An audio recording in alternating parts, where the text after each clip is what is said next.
చేయండి. వాళ్ళు రేపు పొద్దున మనకు రథసారథులుగా ప్రతినిధులుగా ఎవరైతే గ్రామ శాఖ అధ్యక్షులు ప్రమోషన్ పొందుతారో వాళ్ళకి మండల కమిటీల మండలంలో పనిచేసిన వాళ్ళు జిల్లా కమిటీలలో పనిచేసిన వాళ్ళు రాష్ట్ర కమిటీలలో ఇట్లా ప్రమోషన్లు వస్తాయి తప్ప గుర్తింపు నుంచి పక్కకు తప్పిపోవడం కాదు. ఎవరు అక్కడనే పనిచేసేవాడు కాదు. కాబట్టి అందరూ ఇలా పార్టీ నూతన లక్ష్యానికి మార్పులు చేర్పులు చేసుకునే నిర్ణయం హైకమాండ్ నుంచి జరిగింది. కాబట్టి దానికి అనుగుణంగా ఎలుకతుర్తిలో కూడా కాంగ్రెస్ జెండా రెపరెపలాడడానికి అందరూ గట్టిగా కట్టుబడాలని సందర్భంగా కోరుతూ మరొకసారి నమస్కారం చెప్పి సెలవు తీసుకుంటా ఉన్నా. దయచేసి ఒక్కొక్కరిని చాలాసేపు తీసుకుంటాం. ఇప్పుడు ఇంకా గంట అయినా తీసుకుంటాం. అర్ధ గంట అయినా కూడా కానీ ఒక్కొక్కరు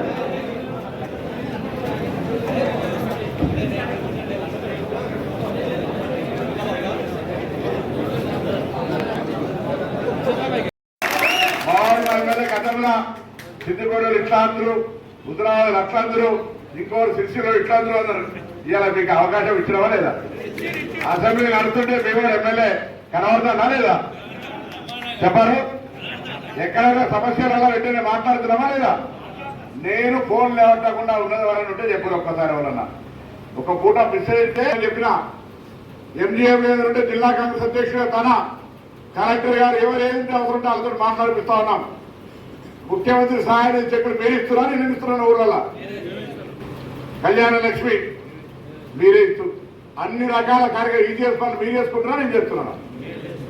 అట్లా అన్ని రకాల గ్రామాల్లో త్రాగునీటి సమస్య లేకుండా అన్ని రకాల కార్యక్రమాలు చేస్తున్నాం. ఇప్పుడల్లా ఒకటే, మనకు శత్రువు ఉన్నా లేకున్నా, ఇంకోరు మాట్లాడకపోయినా పార్టీని గ్రామంలో గట్టిగా నిలబెట్టాలి. ఎందుకు నిలబెట్టాలి? ప్రభుత్వం ఇస్తున్నటువంటి మహిళల ఉచిత బస్సు కావచ్చు, 5 లక్షల నుంచి 10 లక్షల ఆరోగ్యశ్రీ కావచ్చు, సన్న వడ్లకు 500 బోనస్ కావచ్చు, సన్న బియ్యం భోజనం కావచ్చు, 60,000 ఉద్యోగాలు కావచ్చు, 2 లక్షల రూపాయల కుటుంబానికి సంబంధించిన రుణ మాఫీ కావచ్చు, 200 యూనిట్ల ఉచిత విద్యుత్ కావచ్చు, 500 గ్యాస్ సిలిండర్ కావచ్చు, హాస్టల్ పిల్లల మెస్ ఛార్జీలు కావచ్చు, ఇతరత్ర అనేకమైనటువంటి కార్యక్రమాలు జరిగే సందర్భంగా మన బాధ్యత. షాదీ ముబారక్ ఇస్తున్నాం, కళ్యాణ లక్ష్మి ఇస్తా ఉన్నాం, పెన్షన్ ఇస్తా ఉన్నాం, పెంచుతామని చెప్పినాం. బరాబర్ పెన్షన్ వస్తుంది. మనం ఆర్థికంగా విధ్వంసానికి గురైనటువంటి టీఆర్ఎస్ చేతుల మనం ఇలా ఇబ్బంది పడే పరిస్థితి నుంచి కూడా బయటపడతా ఉన్నాం. తప్పకుండా అందరి ఆశీర్వాదంతో డెఫినెట్ గా తెలంగాణ కాంగ్రెస్ ప్రజాపాలన ప్రతి మాట అమలు చేస్తుంది.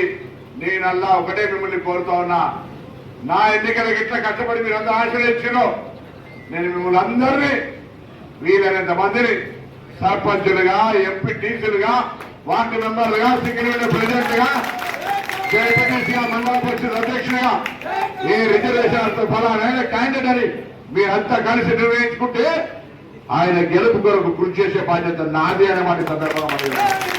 కానీ నేను ఒకటే కోరుకుంటున్నా మీ దగ్గర నుంచి, ఐక్యత. కుటుంబం అన్నకాలంలో చిన్న చిన్న అంశాలు ఉంటాయి. ఐక్యంగా ఉండండి. ఏదైనా ఇబ్బంది కలిగితే నేరుగా నాకు సమాచారం వేయండి. తప్పకుండా ఆ సమస్యను పరిష్కరించే బాధ్యత నాది. నా దగ్గర టైం దొరకలేదు, చెప్పలేకపోతున్నా అంటే ఒక కాగితం మీద రాసియండి, ఎస్ఎంఎస్ చేయండి. కానీ మనసులు పెట్టుకొని బాధపడి అట్టిగా బయట ఎక్కువ నొక్కాడ ఆహా అట్లనట,